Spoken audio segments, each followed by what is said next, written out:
આજે તો ભૂત ભડકા થયા.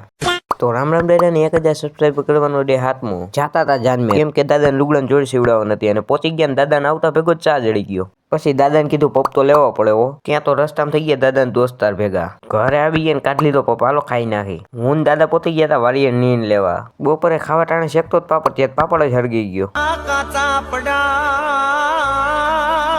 બીજા દિવસે સવારે ઉઠી ગયો અને બેહી ગયો શિરામણ કરવા. વાડીએ પોતી ગયો ને દાદા કે વારવાનું ઘાસમાં પાણી મોટર ચાલુ કરતો આય. ફાઇનલી ઓડીએ પોતી ગયો ને ઓયડી ખોલ નાખીને હાલો કરી દઈ મોટર ચાલુ.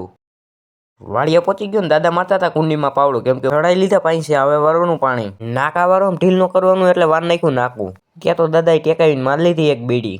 જાહેરમાં પાણી જોવા ગયો તો મને ખબર પડી કે આપણે થોડી પાસ માંડવી ઉગી ગઈ, ભગવાનની દયા. મજાક બના કે તો ફાઇનલી ઘાસમાં એમાં પાણી વરી ગયું. હાલો મોટર બંધ કરતા આવી કરી નાખી મોટર બંધ. પછી તો વાડીએ પોતી ગયો નાખી દીધા માઇસલા લોટલા. ત્યાં તો દાદા ચૂડ્યું હતું આપણા માટે નારિયેળ. તો નવા હોય ફોલો કરતા જાજો.